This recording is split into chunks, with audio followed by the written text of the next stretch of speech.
Before you listen to this, you should know one thing. Yellowstone has a long history of people vanishing without a trace. Rangers say the park doesn't just swallow you, it watches you first. And what these two stories reveal is the part of Yellowstone you were never supposed to hear about.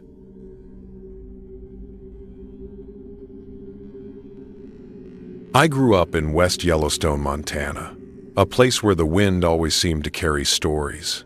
Tourists talking, rangers warning, old locals mumbling about things better left alone. As a kid, I thought the scariest thing about living next to Yellowstone National Park was the idea of the supervolcano erupting. But when I turned 27 and moved back home after my mother passed, I learned there were things far older and far quieter to be afraid of. My mom left me her small cabin near Madison Junction, right outside the boundary of the park. It wasn't much, but it was home. And after her death, I needed something familiar, something to keep me from spinning out. I took a seasonal job with the National Park Service, mostly trail maintenance, sometimes guiding tourists. It felt grounding, simple routines, predictable days. That lasted about 6 weeks. The first time I heard the whisper, I was working near Firehole Lake Drive. The air shimmered with sulfur, the usual thick veil of steam drifting from the geothermal pools. I was alone, raking debris away from a trail when I heard my name, or something like my name, drift up from the direction of an old geyser called Whisper Basin. Whisper Basin wasn't on any tourist map. It had been formally closed off decades ago after a ranger fell through a thin crust of sinter in 1973. The ground there was unstable, practically breathing with the volcanic activity beneath. No one went near it, but the voice, it was soft, like the steam itself had shaped itself into a mouth. Evan. I froze. No one else was scheduled in my area. I scanned the landscape, just white fog, yellow crust, and patches of scalding earth that hissed like snakes. I told myself it was just the wind cutting between the rocks. But the moment I turned to walk away, the whisper came again, clearer. Evan, come here. I left the tools where they were and walked straight back to my truck. That night, sitting alone in the cabin with the forest scratching at my windows, I tried to convince myself it was grief messing with my head.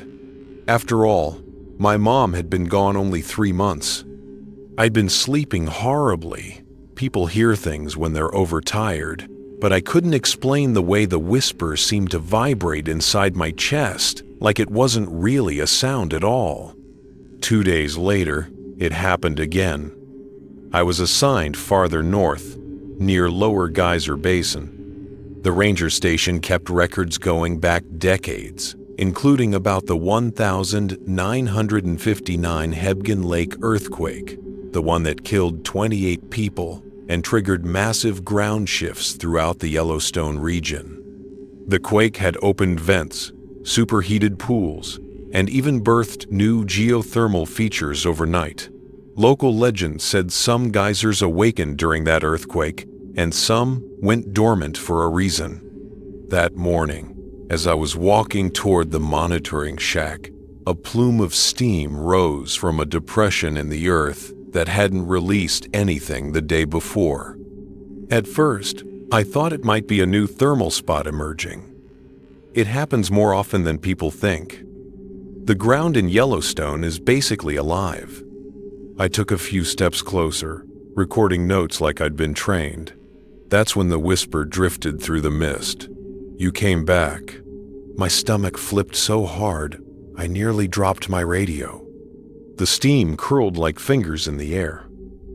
I backed away, repeating to myself that it was just vent pressure, just the wind, just anything else. But the voice pressed on, sounding almost amused. She heard us too. Every muscle in me locked.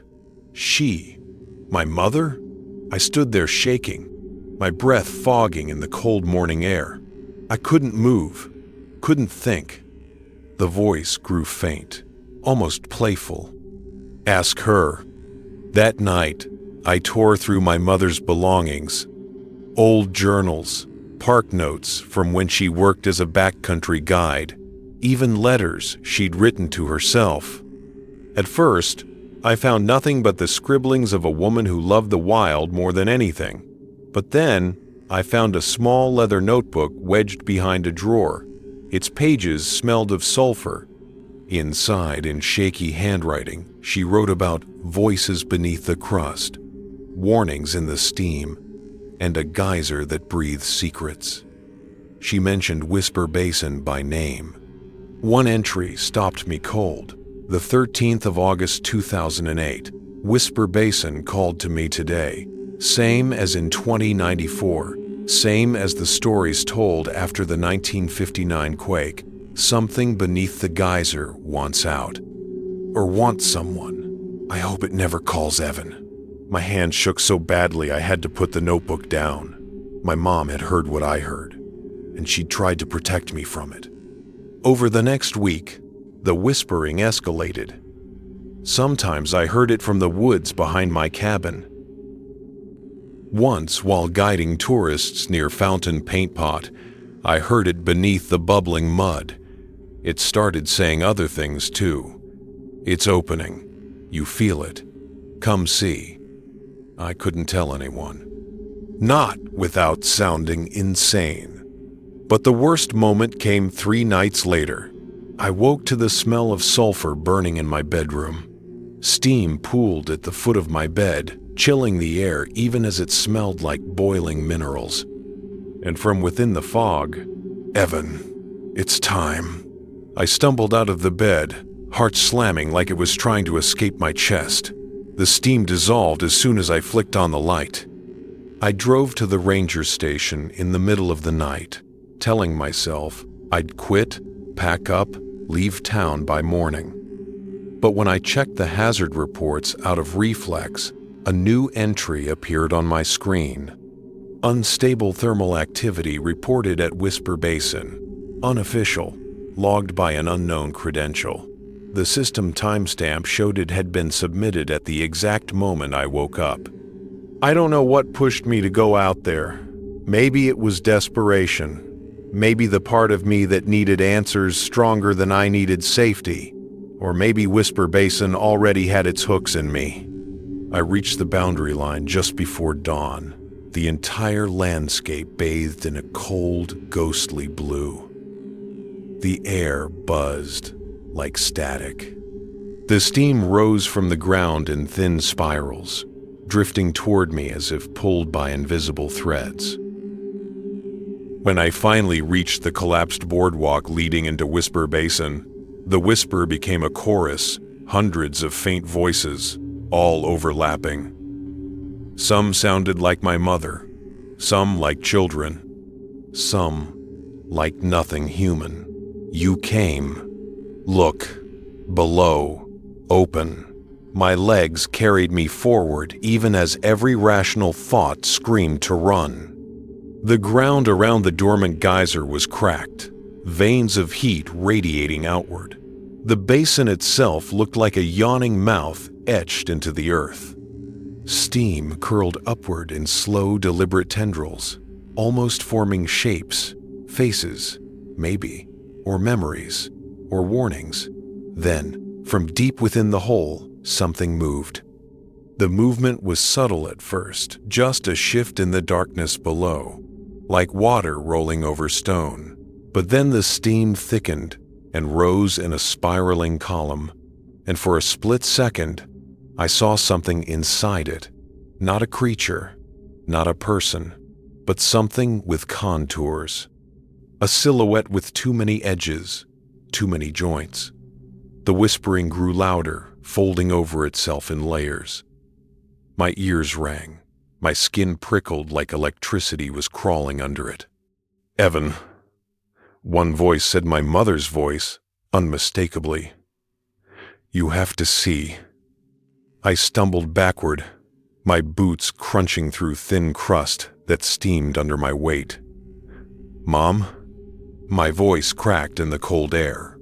The steam twisted again, forming the vague outline of a hand reaching upward. My mother had died of a stroke. She wasn't buried anywhere near here. "And yet, don't follow it," another voice whispered low, urgent, and trembling. It didn't sound like my mother. It sounded like the ranger who died here in 1973, Gordon Hale. I remembered reading about him. He'd fallen through unstable ground while surveying a newly formed vent. His body was never recovered, only his hat singed at the brim. I knew these things were documented, written into the park's history. But hearing the voice, that was something else entirely. The geyser let out a low groan, like the earth was exhaling. The voices swirled. "Join us. Don't let it open. Free us. Run." My legs refused to move. It wasn't fear pinning me, something deeper, something that felt like invisible fingers gripping my muscles.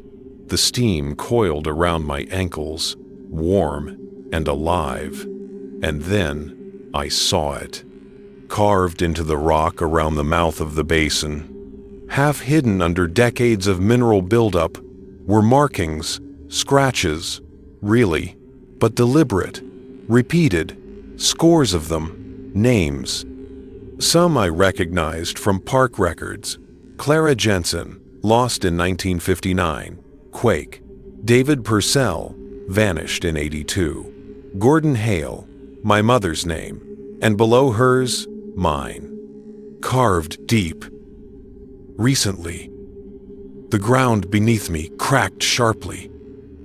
A slab of sinter split open, revealing boiling water churning just inches below. I threw myself back, landing hard on my palms. Steam burst upward, nearly searing my face. The voices hit a crescendo, screaming, pleading, chanting, "Heaven, open." The steam surged, blasting upward with such force that the trees around the basin bent. For a moment, the world blurred white. I felt something pulling inside my skull, like my thoughts were being dragged toward the pit, like something beneath the earth wanted to climb through me to get out. And then through the roar, through the heat, through the crushing pressure in my head, I remembered something from my mother's journal. A line she'd written circled 3 times. "It can't take you if you turn away. It needs your attention, your eyes, your belief." I forced my gaze down, away from the steam, away from the shapes forming within it. I focused on the dirt, the cracks, the trembling ground. I squeezed my eyes shut. The voices screamed furious now. "Look, see, open." I pressed my palms over my ears. I thought about my mother's handwriting, about her life in these woods, about the way grief can hollow you out until you're nothing but an empty room for something else to inhabit. "You don't get to use her," I whispered through clenched teeth. "You don't get me." The ground shook so violently I thought the whole basin would collapse. A sound like a thunderclap cracked the air. The whispering turned into a howl, then into a low moan, then suddenly into nothing. Silence. When I opened my eyes, the steam was gone. Completely gone. The geyser was just a dry, dark hole in the earth. No heat radiated from it. No whisper curled from its depths. It was dead. My name was still carved into the stone, but the grooves looked old, as if weathered by years, not days. My hands were shaking uncontrollably. I got up and stumbled out of Whisper Basin, not daring to look back, even once. They closed the area the next morning after I anonymously reported unusual seismic activity. Rangers blocked the trails and posted hazard signs. Whisper Basin faded back into obscurity, the way the park always swallows its strangeness. I quit my job, packed the cabin, left West Yellowstone behind, but I didn't run out of fear.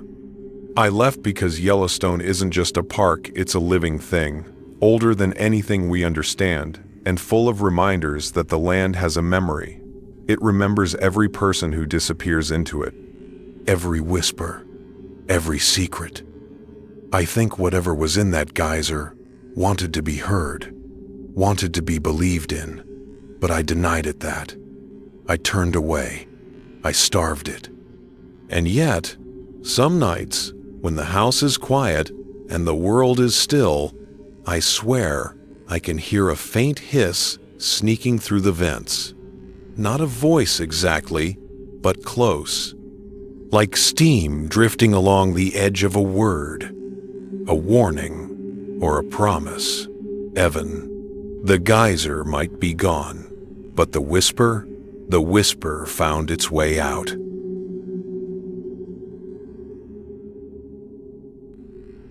I'm not the kind of person who believes in supernatural stories. I grew up hearing them. Sure, small-town legends traded between bored teenagers and old locals, but I always saw them as entertainment, not warnings.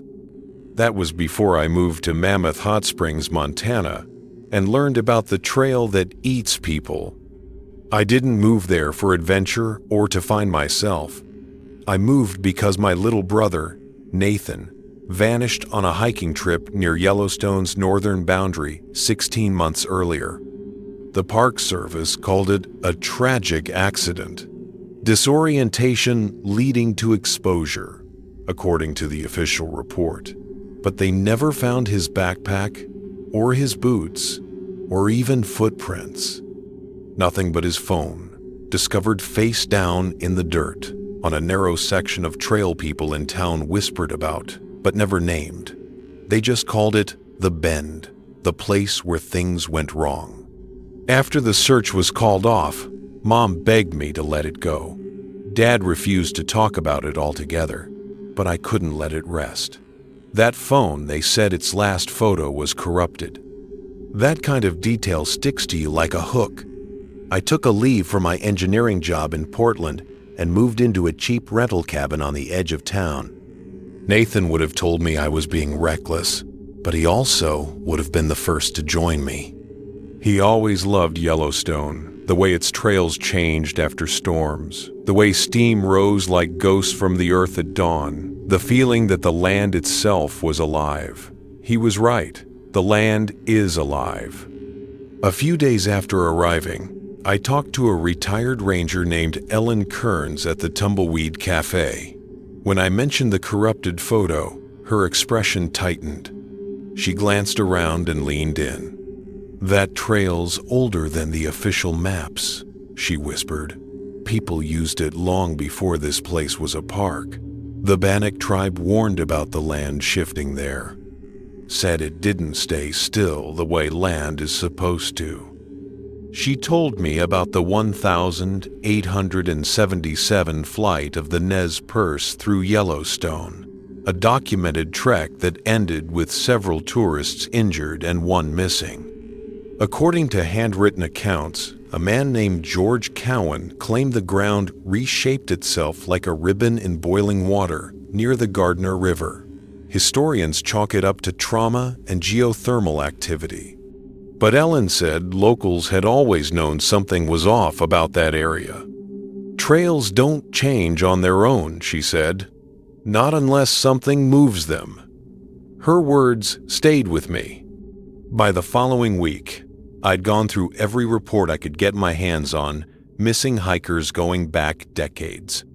Most of them vanished near undeveloped sections of the Beaver Ponds Loop, the same area Nathan had last been seen.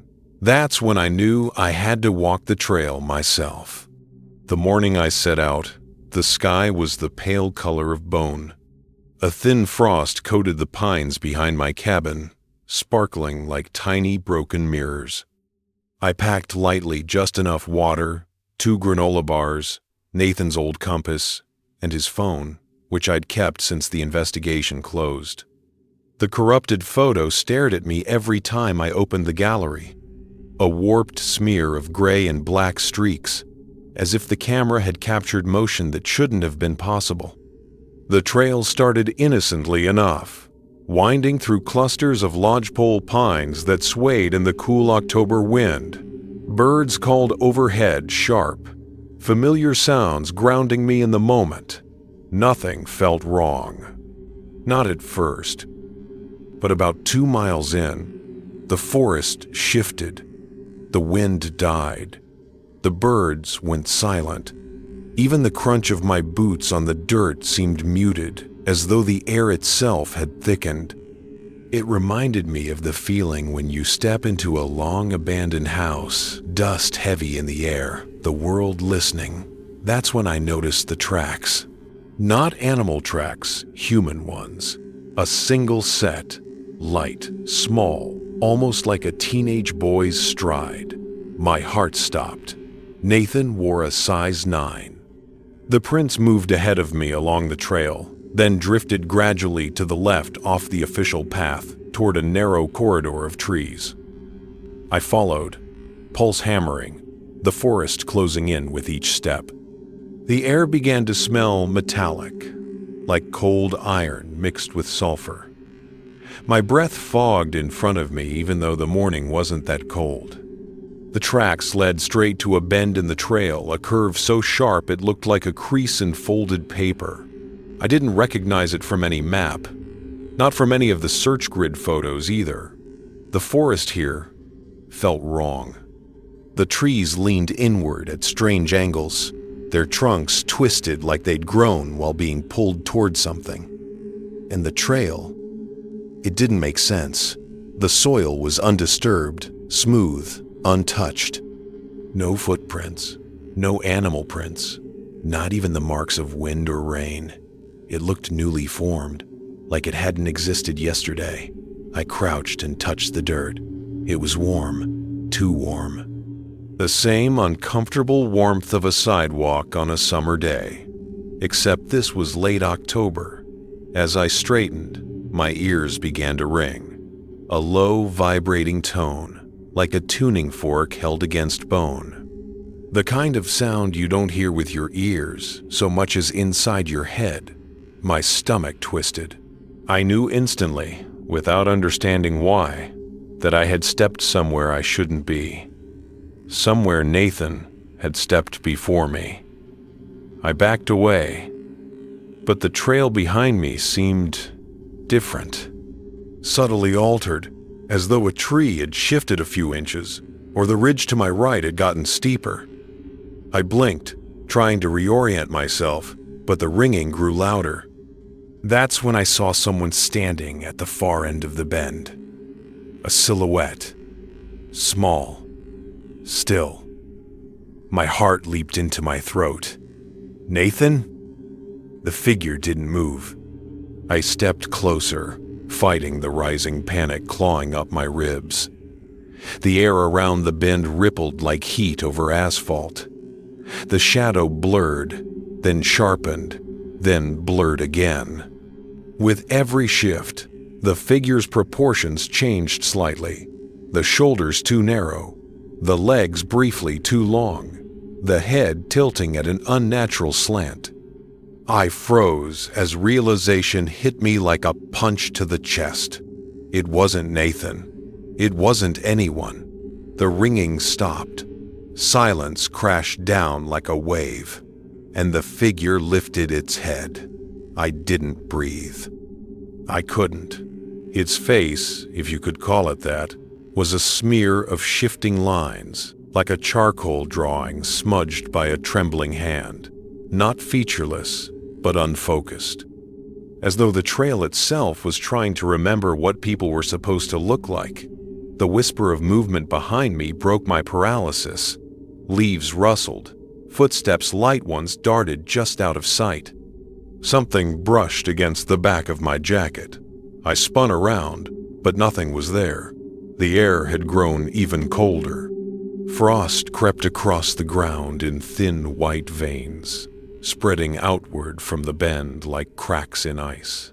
I backed up, hands shaking so hard I nearly dropped the compass. The needles spun uncontrollably, whirling as though caught in a magnetic storm. "This isn't real," I whispered. "This is the altitude. Stress. Just stress." But deep down, I knew better. The trail was shifting right in front of me.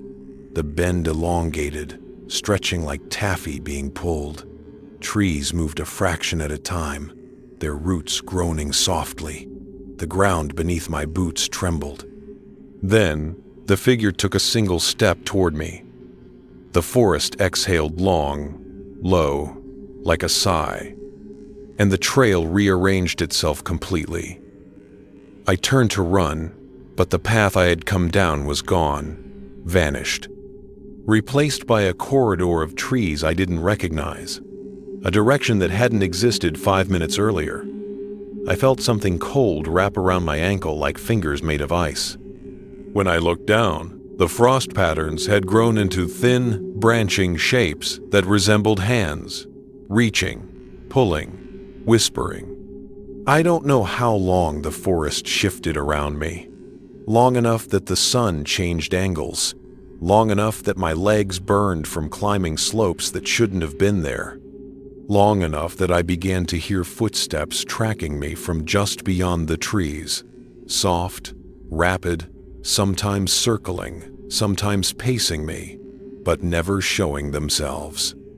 And always, always ahead of me was the bend.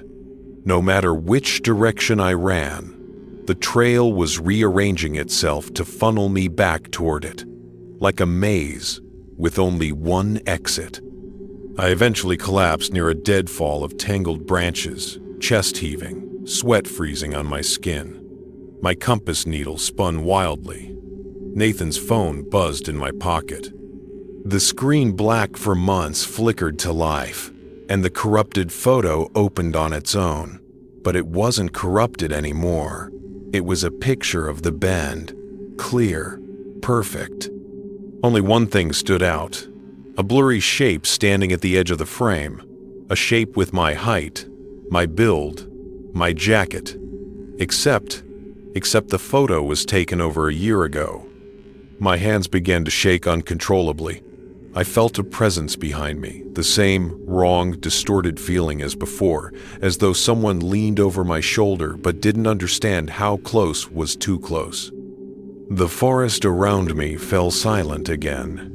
That suffocating, absolute silence that meant the trail was deciding something, choosing something. And I realized with a sickening jolt that the trail wasn't just taking people, it was replacing them. A whisper drifted across the frost-covered ground. Not a voice exactly, something more like movement shaped into sound. The trees tilted toward me, the air tightened. Something stood behind me, something that breathed but didn't, and the bend waited. I didn't turn around at first. Some instinct, far older than reason, told me not to. Predators wait for that moment when you look back. Trails, apparently, do the same. The presence behind me shifted, its weight bending the cold air. I could feel it trying to settle into my breathing pattern, like it was learning how lungs worked. I forced myself to move, slow, steady, keeping my eyes ahead. The bend was still there, sharper than before, its curve too perfect, like a paper fold slicing through the forest, a corridor leading nowhere. Or everywhere. I stepped sideways, away from the deadfall. The presence moved when I moved, not matching me, but adjusting like an echo taking shape. The forest watched. I swear the trees tilted with me as I walked, their branches angling subtly, creating a funnel toward the bend. That's when it spoke. Not in words, Yellowstone doesn't use words. But through the ground, through the frost, through the way the wind stayed perfectly still. It communicated the same way avalanches do, by making you understand something without hearing it. And what I understood was simple. The trail wasn't hunting, it was choosing. My brother hadn't been swallowed at random. Nathan was curious, trusting, always wandering ahead. Easy prey. But me? I wasn't the type who got lost. I wasn't the type who followed things I shouldn't, except I had. And that made me interesting. I could feel its attention on me like a spotlight. That's when Nathan's phone vibrated again. I froze. The signal icon flickered one bar. Impossible out here. A notification flashed across the screen. One new message.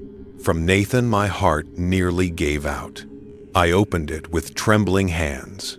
A single photo loaded a picture of the forest directly behind me. But in the photo, the presence standing at my back wasn't a blur. It looked almost human, almost like me. Except the proportions were wrong. The arms too long, the shoulders sloped, the head tilted like it wasn't fully attached, and its face, my face, was stretched downward, as if gravity had tried to melt it. I shut the phone off immediately, shoving it into my pocket. That wasn't Nathan. It was the trail showing me what it wanted me to become. Something the forest could rearrange. Something that could vanish without anyone questioning it. The presence behind me leaned closer. I felt cold, breath too cold for a human brush the back of my neck. Fight or flight kicked in. I chose flight. I bolted into the trees, crashing through underbrush, ignoring the cuts scraping across my legs. The trail shifted instantly. The ground trembled and rearranged beneath my feet, slopes rising where flat dirt had been seconds before. Roots twisted, pulling upward like skeletal fingers trying to trip me. Trees leaned into my path. And worst of all, I could hear footsteps running alongside me. Multiple sets. Some fast, some limping, some dragging, some tiny, like children, others heavy, like boots full of stones. The missing shapes flickered between the trees, shadowy figures keeping pace, always just out of view, like reflections seen in the corner of a broken mirror. I pushed harder. My lungs screamed. My vision blurred. But the bend appeared ahead of me again, cutting across the forest like a wound in the world. No matter where I ran, no matter what direction, it was always ahead, waiting, deciding. I skidded to a stop, gasping, my legs nearly giving out. The bend shimmered just slightly, like the air was bending around it, warping. I realized then what the corrupted photo had captured. Not Nathan, not a figure, but motion. The trail being in more than one place at once, caught mid-shift. And now, it wanted to shift with me inside it. I backed away slowly, refusing to take my eyes off the bend. If it needed my attention, my acknowledgement, then I wouldn't give it that. I remembered what the retired ranger Ellen had said at the cafe.